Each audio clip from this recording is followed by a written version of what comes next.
These last few days before Christmas are such a busy, exciting time for people.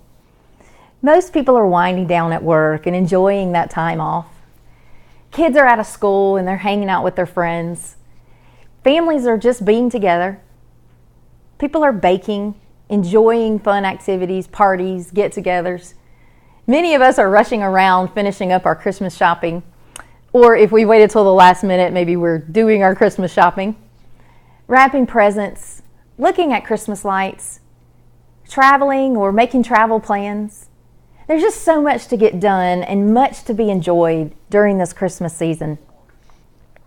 For so many, it's just a joyful, exciting time filled with the love of friends and family and the fullness of the fun activities that we all love and the busyness of all there is to get done to make it that perfect, special Christmas. We all have that picture in our minds, the picture that we hold on to so dearly in our hearts, of that most perfect, special Christmas that we want. The perfect, special Christmas that we think everybody else has. The one that we see everybody else excited about. The one that we see everybody else so busy talking about and planning for, preparing for. The perfect picture that we see on all the beautiful Christmas cards that come in the mail. We all have our picture.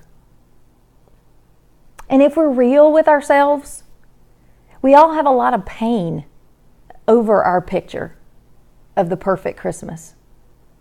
And every year I see more and more people's pain over having or not having their perfect picture of Christmas.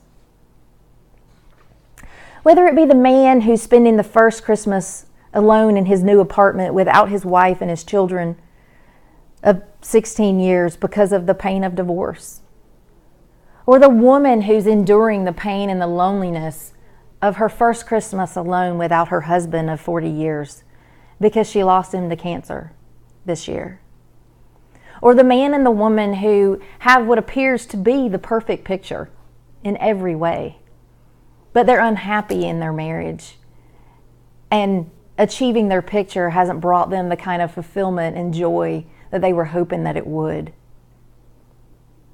Or there's the family who has much to be thankful for and much to be enjoyed together, and they are doing that, but they feel the pain of the loss, that gaping hole in their family of that one child who isn't home because of division and conflict in the family.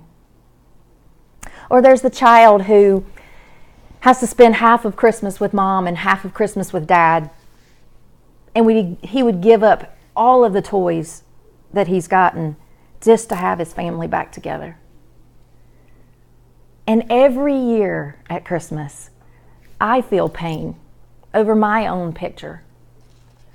If I truly get vulnerable and real. Being 43 and still single. No children of my own to enjoy shopping for.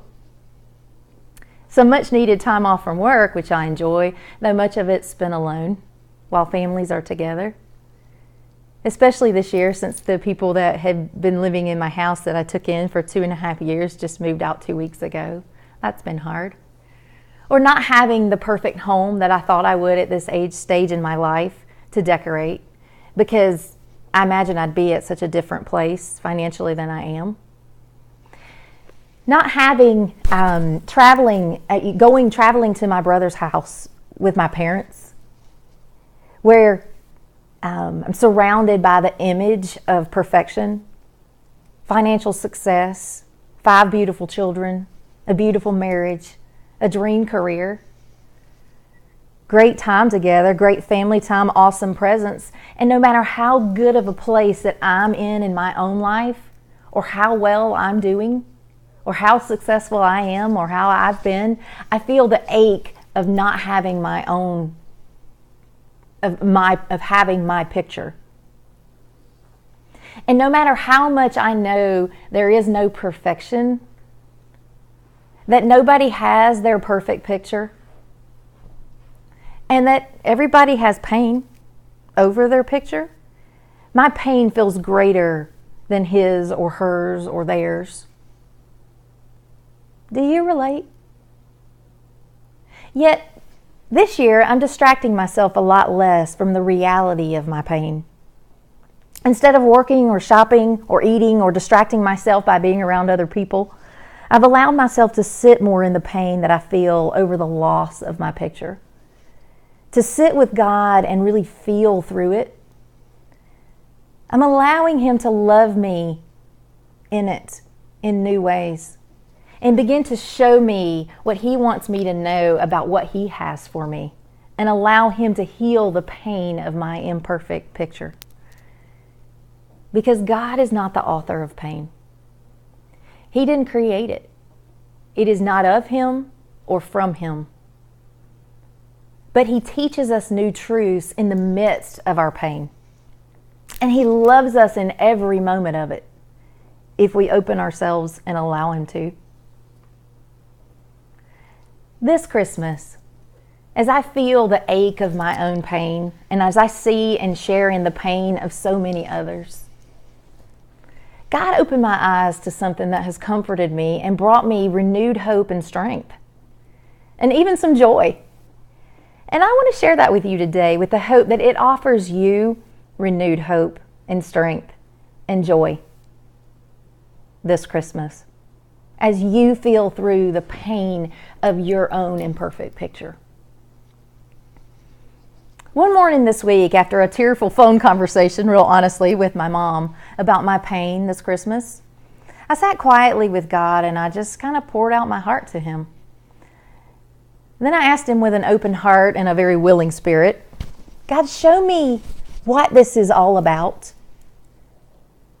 I know that Christmas is about Jesus, God. It's not about me, and it's about your love, Lord. And Lord, I just need to understand what this is all about. I need some clarity. I need your truth. I know that, God, that you're being loving to me and you're being so good to me. But God, I can't see that right now.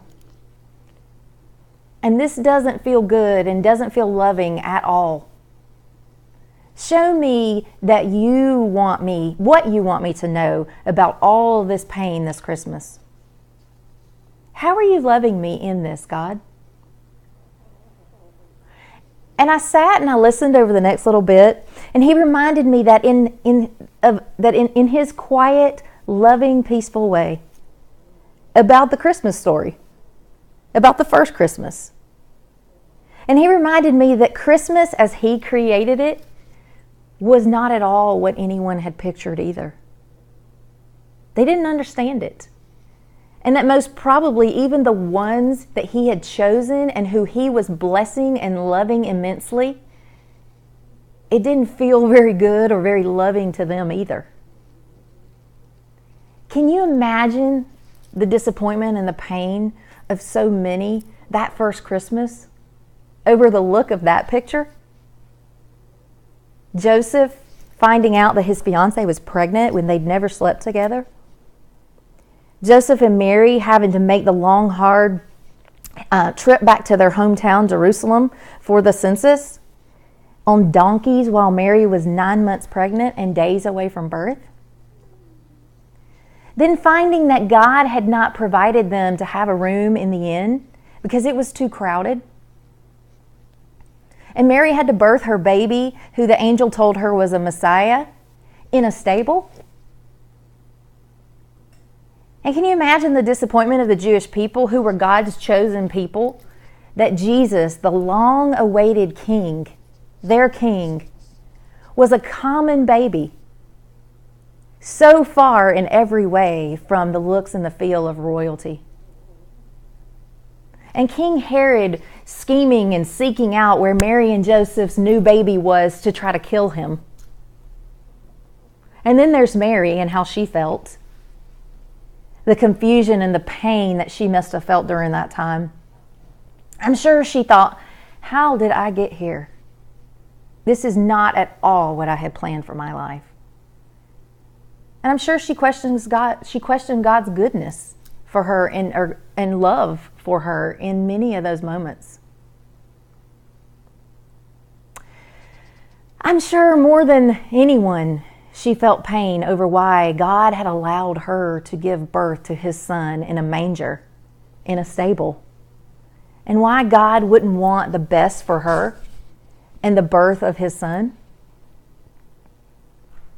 And not only that night, but many nights prior to that, I'm sure, that she felt pain and confusion over how her family and friends viewed her pregnancy as the most disgraceful moment. How she had not planned on getting pregnant outside of wedlock and having a baby with her fiance Joseph. That had not been part of her picture for her wedding or her newly married life. Or the fact that there was nobody there for the birth of her son except her husband, some animals, and they were visited by shepherds because the wise men didn't get there till much later. Can you imagine? When God reminded me of all that, I felt encouraged and hopeful. He continued to lovingly show me that Mary's pain and confusion over what appeared to be some of the greatest disappointing moments of her life, and even her most disgraceful circumstances, in reality was God bringing his most beautiful act of grace and love to the world. And she was chosen by God for such an honorable role. Then I was reminded of this truth once more, that God's ways are not our ways. And as Graham Cooke says it, God is relentlessly kind and loving to me. That's his nature. And he's loving me and he's being kind to me in every moment of every day of my life, even when it doesn't feel like it or look like it to me and my humanness. And then I was so lovingly reminded by my daddy that morning, in that moment of deep pain and sorrow and confusion, that I can know for sure. And I am sharing this message with you so that you can know that for sure too. That in spite of all the circumstances that are out of your control, all of the details in your life that you don't understand, and all of the pain and the confusion that you feel over your imperfect Christmas picture, that God sees you. He knows you. He chose you. And he is relentlessly kind and loving to you in every moment of every day, whether you can feel it or see it or not. Because God always chooses the imperfect to give birth to the perfect, to his perfect plans. This Christmas, let him love you in the midst of your imperfect Christmas picture. Let him bring you the joy and the encouragement, the renewed hope that he's poured out on me. Ask him, Lord, what story of grace and love are you so beautifully and lovingly writing in my life? And how are you loving me in it? Open my eyes to see and my heart to know it. And let him show you this Christmas. Merry Christmas, beloved.